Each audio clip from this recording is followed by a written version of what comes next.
Bienvenidos a la microclase de temperatura corporal. Los objetivos de la misma son comprender el significado del término termogénesis, describir los procesos morfofuncionales involucrados en la temperatura corporal.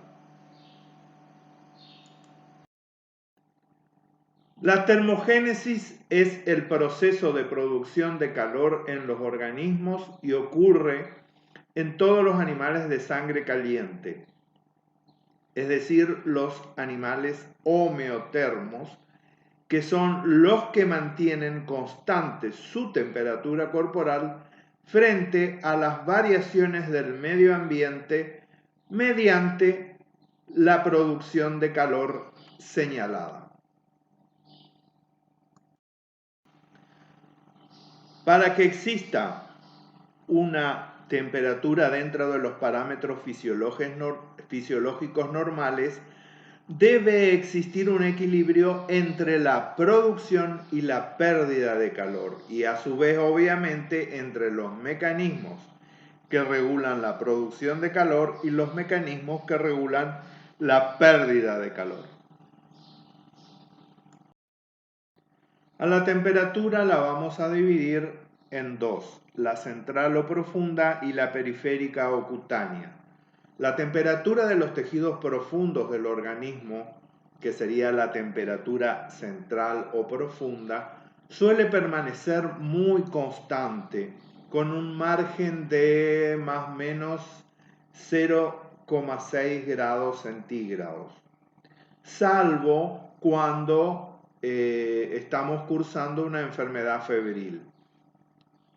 En cambio, la temperatura de la piel va a aumentar y descender con la temperatura del entorno, es decir, del ambiente. Y esa temperatura de la piel es la que tiene interés por la capacidad de la piel de desprender calor al entorno.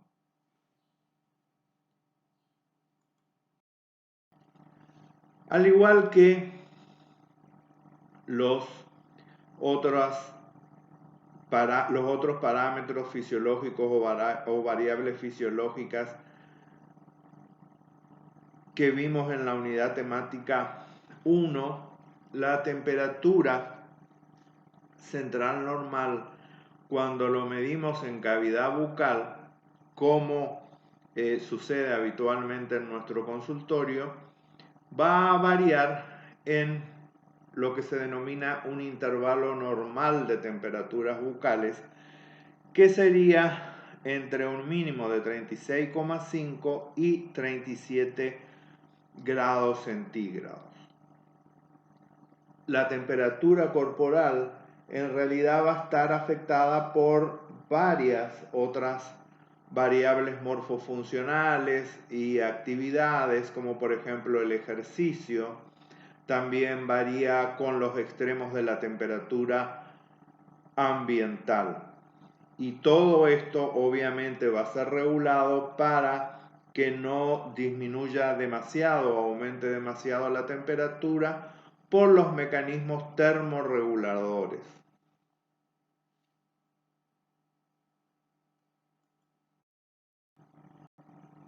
Bueno, vamos a ver ahora todos los procesos morfofuncionales que producen calor. Vamos a tener en primer lugar la termogénesis obligatoria o metabolismo basal, que constituye entre un 60 y un 70% de la termogénesis total o gasto energético diario. Está asociada con reacciones metabólicas esenciales, por ejemplo la respiración celular, el metabolismo, la temperatura corporal, el bombeo de iones. En segundo lugar, tenemos la termogénesis asociada a la dieta o efecto térmico de la comida. Es la termogénesis que acompaña a la digestión, absorción, distribución y almacenamiento de los nutrientes y representa el 10% del gasto energético diario. Después vamos a tener la termogénesis asociada a la actividad física. Y va a variar mucho de acuerdo al estilo de vida o actividad física que uno realice. Por ejemplo, constituye el 10% del gasto total en individuos sedentarios, pero puede llegar hasta el 50% en deportistas de élite. Y como cuarto mecanismo de la producción de calor vamos a mencionar la termogénesis facultativa, ¿sí? Termogénesis facultativa o adaptativa, que es el calor producido en respuesta a la exposición al frío o a una dieta hipercalórica. Se produce en músculo, ahí se va a denominar tiriteo o tiritona, y también se produce en el tejido adiposo marrón o pardo, que ustedes lo vieron cuando estudiaron tejido adiposo o sistema adiposo.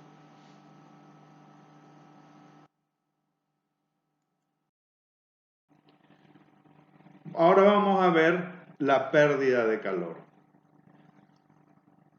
Todo el calor producido en el organismo se genera particularmente en los órganos profundos, en el hígado, en el cerebro, en el corazón, también en los músculos esqueléticos durante el ejercicio. Luego este calor pasa de los órganos y tejidos profundos hacia la piel, donde se pierde hacia la atmósfera y el entorno. Todos estos mecanismos de pérdida de calor ustedes lo vieron cuando vieron y analizaron sistema tegumentario. Acá lo van a volver a repasar y le vamos a dar un porcentaje de pérdida de calor a cada uno de ellos. Así tenemos la radiación en un 60% de ondas de calor. Luego tenemos la conducción de los objetos en un 3% aproximadamente de pérdida de calor, conducción a la atmósfera en un 15% y evaporación en un 22%. Bueno, cuando el cuerpo alcanza un calor excesivo, van a existir tres mecanismos para reducir la temperatura corporal. Una es la vasodilatación de la piel, donde los vasos sanguíneos de la piel de casi todas las regiones corporales se dilatan con intensidad. Luego sería la sudoración, donde va a existir un aumento nítido de la tasa de evaporación, es decir, de la pérdida de calor, resultante de la sudoración, cuando la temperatura central se eleva por encima de el valor crítico de 37 grados centígrados. Y luego va a existir una disminución de la producción de calor mediante la inhibición de los mecanismos que producen ese calor, que son la tiritona y la termogenia química.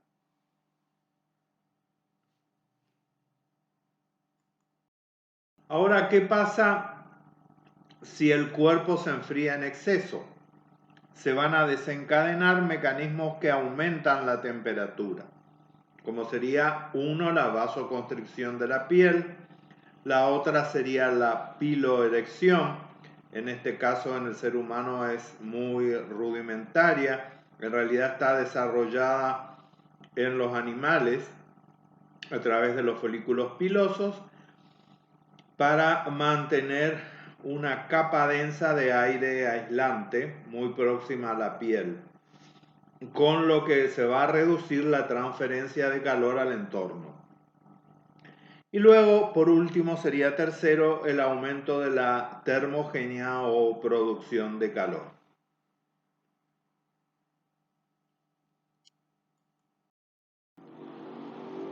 La temperatura del cuerpo va a estar regulada casi exclusivamente por mecanismos nerviosos de retroalimentación. ¿Se acuerdan cuando hablamos de retroalimentación al inicio de nuestras clases? Ahí dijimos que tenía que existir un centro integrador. Estos centros integradores termorreguladores van a estar situados en el hipotálamo.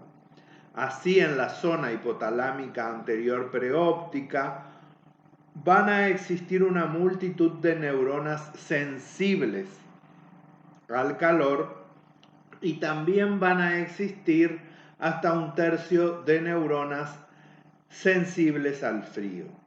Y se cree que estas neuronas van a actuar como sensores térmicos que van a controlar la temperatura corporal. Bueno, como conclusión vamos a decir que la temperatura es una medida del contenido calórico, que existe una temperatura término medio normal en un humano adulto que es de 37 grados centígrados, pero recuerden que varía en intervalos de normalidad entre un término de un valor mínimo de 36,5 y un valor máximo de 37 grados centígrados aproximadamente en personas activas sanas. Que para que se mantenga una temperatura corporal relativamente constante existe un equilibrio dinámico entre la producción y la pérdida de calor, y como términos de la fisiopatología de la temperatura corporal vamos a mencionar la hipotermia, la hipertermia, y frente a cualquier pregunta o dudas que les surja, van a encontrar siempre un foro que es el de dudas sobre temperatura corporal, inserto en el marco de la unidad temática 7, sistema digestivo, en el aula virtual de Morfofunción 2. Muchas gracias por su atención.